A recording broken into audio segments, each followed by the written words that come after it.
Hey everybody that's following along my journey to peaking this phase. You follow in the vlogs. This is like week whatever. I'll have to put it in the title and look it up. I think it's week 10 or something like that. Week 9. This is going to be week 9, second week of contrast training for the main work.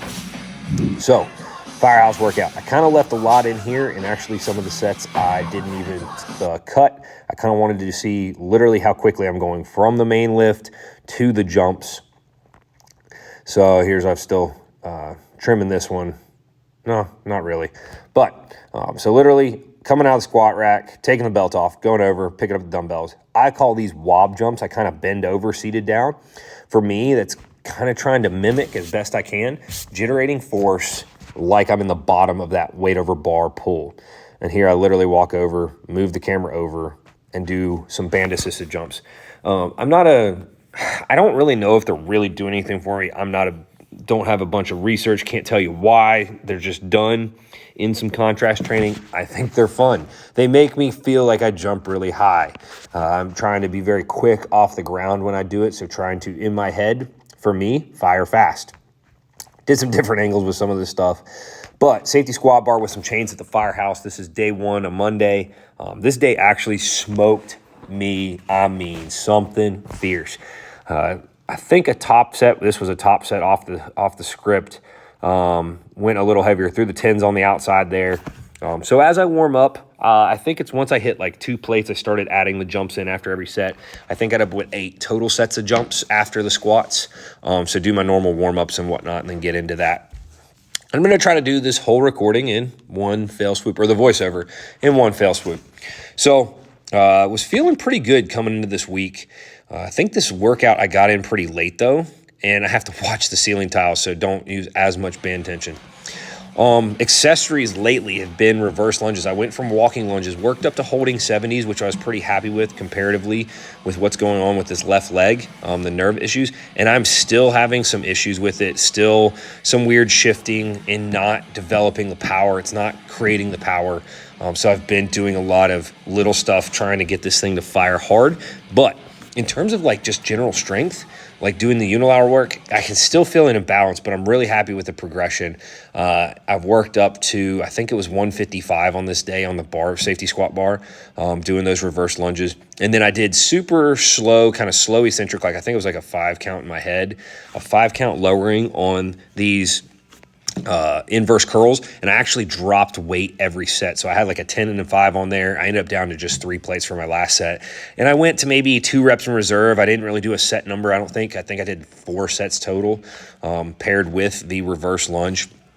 So pretty solid, very solid workout on the day that absolutely smoked me and left me sore for a few days. Literally a few days after this, I was feeling it. So really good way to start the week off. I felt like I accomplished a lot. I don't go off of soreness, but it was very good.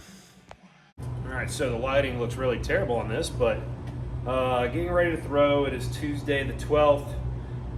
Pretty smoke from yesterday's leg day. It's kind of caught up to me now. It's actually close to 24 hours after that. But so today, going to kind of take it a little easier and go all non-reverses. Easier. They're very hard mentally for me, but also a good thing to help keep me rotating without jumping at my finish. Just hitting that left foot and jumping. It's trying to keep rotating. So that's what I'm going to work on today. Going to hit some stands with it first, and then get into my fulls and see how it goes. So as I had said, I think the non-reverses are something I really need to try to learn. Still, at this point, learn how to use the lower body better, because I do tend to jump my throw. And these, I mean, honestly, went maybe according. I didn't really measure anything. I just kind of have the cracks in the pavement out there to kind of go off of. Tried a different camera angle here on both throws to kind of watch some things differently. I like that I do get out pretty far forward over these throws. There's still some things I think that I could do better of, like using my right leg longer. But I'm not a shot put expert. This will be going to some individuals and hopefully get some feedback. So if you are somewhat of a shot put expert and you have some feedback for me, please comment it. If you guys have any questions or comments on stuff, I always wait till the end of the video when half the people aren't watching still. But if you have some things that maybe I could work on, maybe try out, maybe I could send to a coach and say, hey, what do you think about this? See, I still think I'm shifting my weight forward and I need to stay back on my right more watching these. So, changed the video angle up, just looking back at my normal throws, kind of looking at how wrapped I'm staying or how wrapped I'm getting. Kind of, that was not a good one, and don't know why I'm overspinning on these. So it was a so-so day, and that's kind of how this week went, kind of so-so, even with the weight throws coming up. But I can't complain much getting in solid work, and I think these last like 2 I kind of did yeah! And this is what happened when your guys at your firehouse support you and love that you record stuff.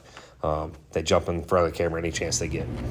After the throws, this was a Tuesday, like I had said, hit plyos after my throws. I've sometimes done them before, and they left my legs pretty dead. So I actually threw the whole video of plyos in today, and actually this is kind of slightly going uphill, of kind of showing y'all what every single jump looks like, and I left them slow. I didn't speed them up, so you can kind of see.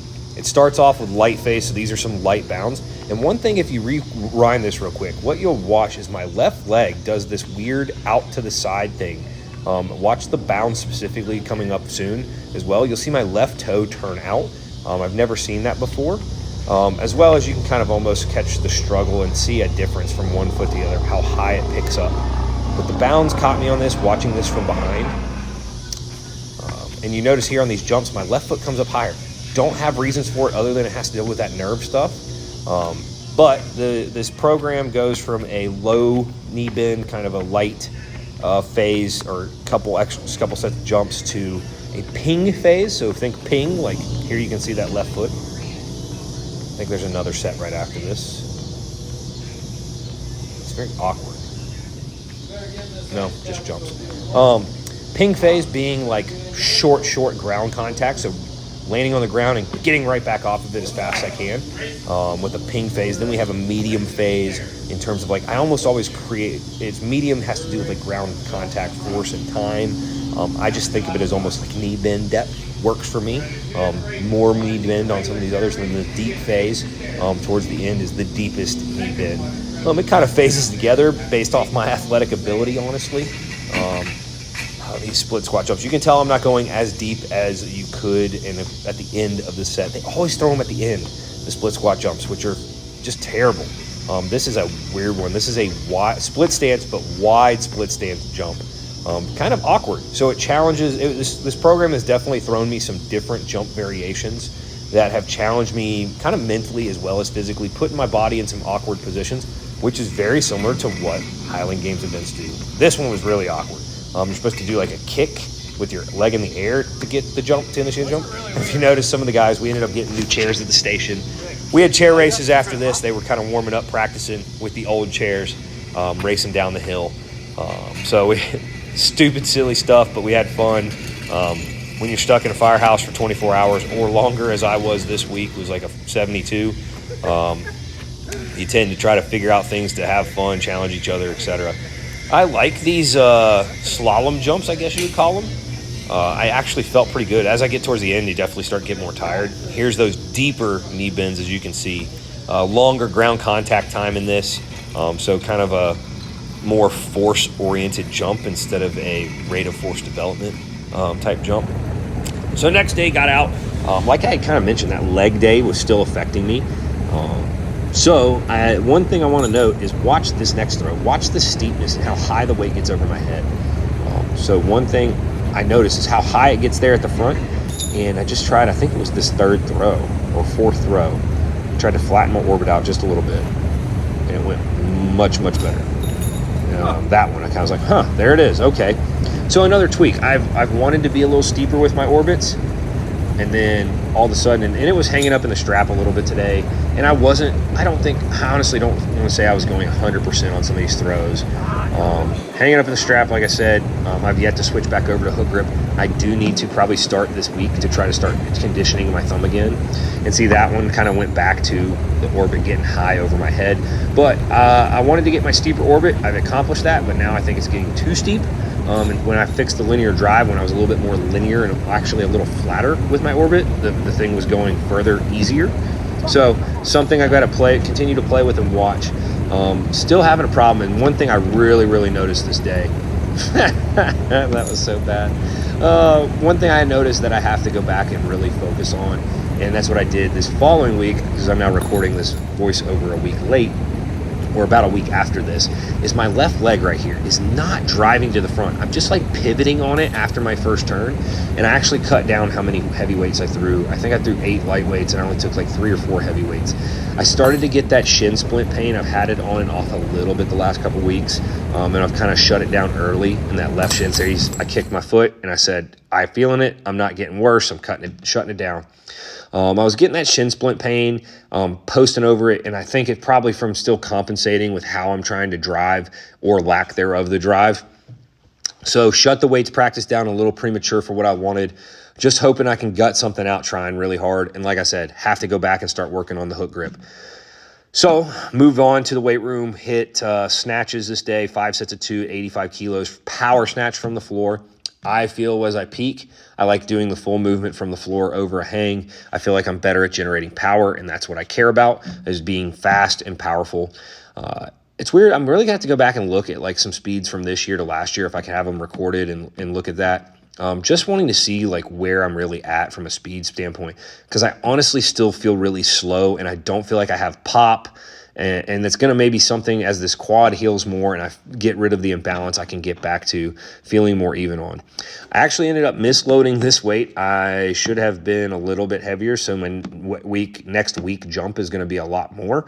But behind the neck split jerks, a lot better than doing them in the firehouse, having the blocks to drop them on. Way nicer on the shoulders, way easier on the body, when I enjoyed them so much more. I love the behind the neck split jerk. I always feel strong, powerful. It's kind of cool to move that much weight over your head really easily. It's a pretty easy movement to do so. As you can still see, what I've been working on, if you've watched some of the other videos, I posted one last week of T-spine mobility, overhead mobility, some things I'm working on. I've always been restricted, probably from bench pressing too much and beat up shoulders. I've got to fix those imbalances that I've taken years to develop, so it's going to take a lot of dedicated work to get better.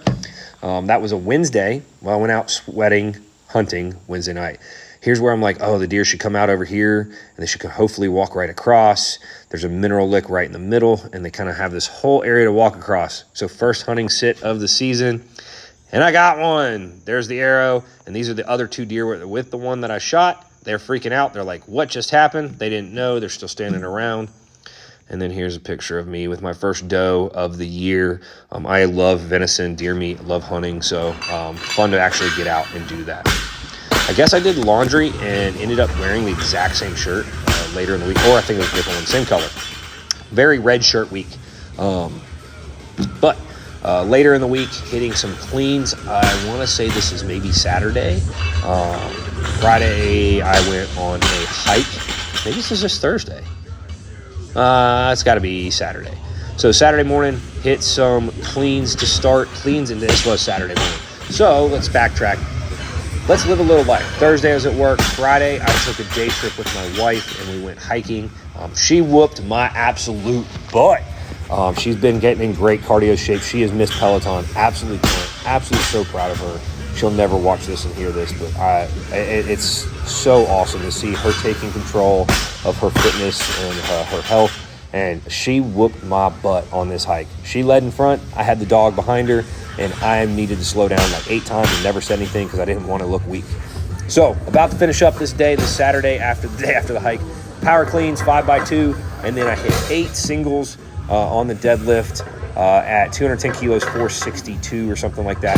They felt way better than I expected. I expected a little bit more pain, a little bit more struggle. They're still moving, not 100%. I still probably chalk that up to that left leg being imbalanced. I just don't have the power off the floor like I used to and the speed, but they actually moved good. So they moved better than expected, moved okay. Watching them, they're like, moved not as good as I would have expected. I've been stronger in the past. So going to keep chipping away. That's it.